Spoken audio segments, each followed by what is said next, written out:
여러분, 형제는 손등의 살이요. 자매는 손바닥의 살이라는 말 들어보셨나요?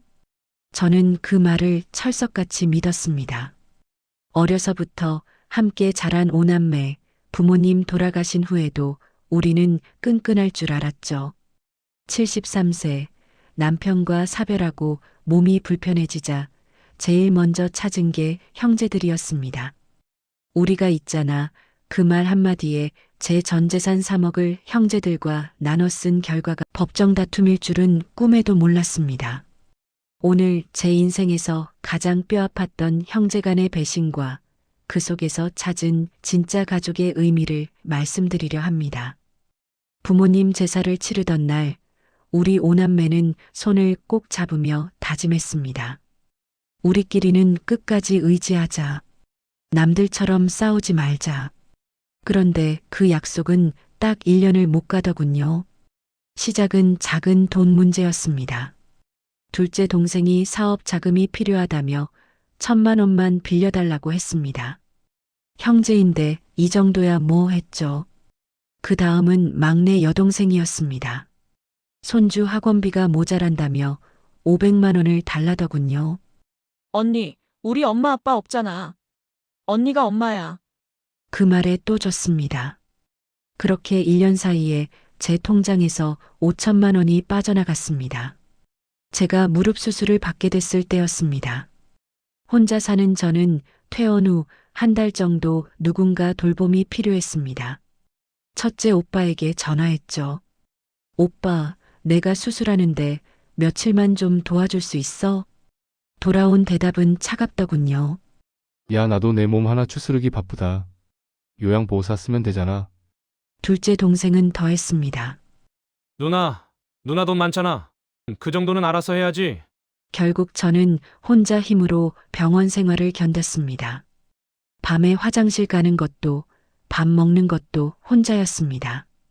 그때 깨달았습니다. 형제라는 이름으로 돈만 빠져나갔지 정작 내가 아플 때는 아무도 없더라는 걸. 부모님 묘소가 있던 선산을 정리하게 됐을 때였습니다. 도시개발로 보상금 2억이 나왔습니다. 부모님이 장남인 큰오빠 명의로 해두셨지만 우리는 형제니까 똑같이 나눌 줄 알았죠.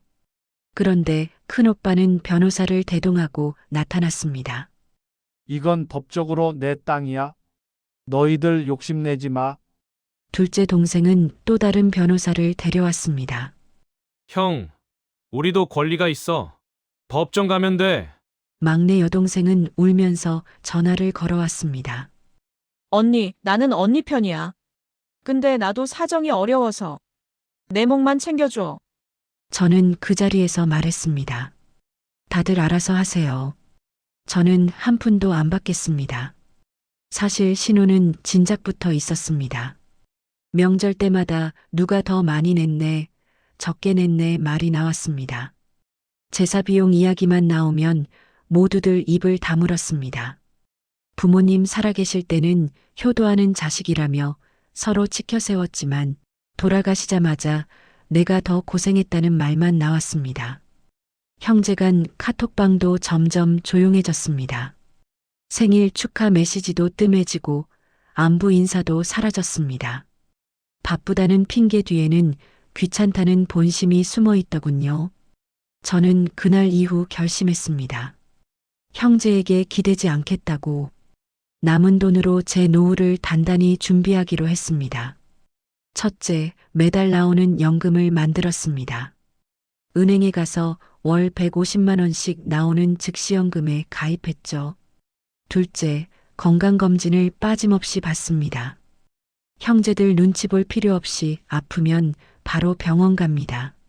셋째, 친구를 새로 사귀었습니다. 복지관에서 만난 또래 친구들이 오히려 더 든든합니다. 넷째, 법무사를 통해 유언장을 작성했습니다. 제 재산은 제가 원하는 곳에 쓰이도록 명확히 해뒀습니다. 다섯째, 혼자 사는 기술을 배웠습니다. 스마트폰 사용법, 인터넷 뱅킹, 배달 앱 사용까지 70대에 다 익혔습니다. 제가 깨달은 건 이겁니다. 형제자매도 결국 각자 자기 가족이 우선입니다. 배우자, 자녀, 손주가 생기면 그들이 1순위가 됩니다. 어렸을 때 함께했던 추억은 추억일 뿐, 현실은 다릅니다.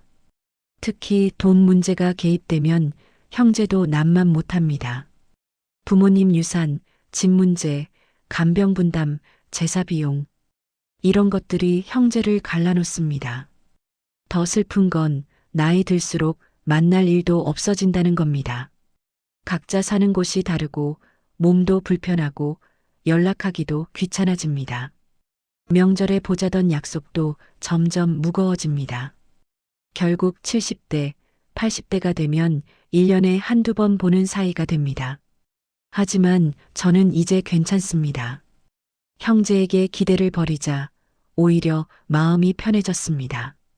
복지관에서 만난 친구 김 선생님은 저보다 더하십니다. 동생한테 집까지 빼앗겼다가 법정 다툼 끝에 되찾으셨다더군요. 그분 말씀이 제 가슴에 와닿았습니다. 형제 믿지 말고 자식도 믿지 말고 오직 내 건강과 내 통장만 믿어요. 지금 저는 복지관 독서 모임에서 활동하고 있습니다. 한 달에 한 번은 친구들과 당일치기 여행도 갑니다. 며칠 전에는 평생 처음으로 뮤지컬도 봤습니다. 형제들 눈치 보며 돈 아끼던 때보다 훨씬 행복합니다. 제 이야기가 남일 같지 않으시죠? 제가 겪어보니 이렇습니다. 첫째, 형제에게 큰돈 빌려주지 마세요. 가족인데 뭐 라는 말에 속지 마십시오. 돈 문제는 차용증을 써도 관계가 틀어집니다. 둘째, 부모 유산 문제는 생전에 명확히 하세요. 유언장을 쓰시거나 자녀들 앞에서 분명히 의사를 밝히십시오. 셋째, 내 노후는 내가 책임지세요. 형제가 돌봐줄 거라 기대하지 마십시오.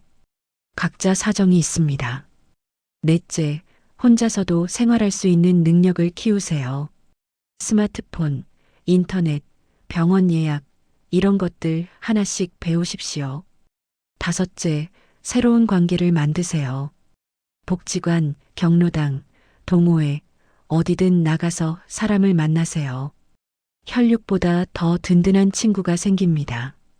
여섯째, 건강이 최고입니다. 돈 있어도 아프면 형제들 눈칫밥 먹게 됩니다. 지금 당장 걷기부터 시작하세요. 일곱째, 법적 준비를 하세요. 유언장, 사전 연명 의료 의향서, 후견인 지정, 이런 것들 미리 해두십시오. 73세의 형제들에게 버림받을 뻔했던 할머니가 이제는 당당하게 혼자 살고 있습니다. 여러분도 늦지 않았습니다. 형제에게 상처받으셨나요? 괜찮습니다. 그들은 그들대로 사는 겁니다. 우리는 우리 인생을 사는 거고요. 혈육이라는 이름에 얽매이지 마세요. 진짜 가족은 피가 아니라 마음으로 이어지는 겁니다. 오늘 제 이야기가 힘이 되셨다면 아래 구독과 좋아요 눌러주세요. 여러분의 당당한 노후를 저도 함께 응원하겠습니다. 시청해주셔서 감사합니다.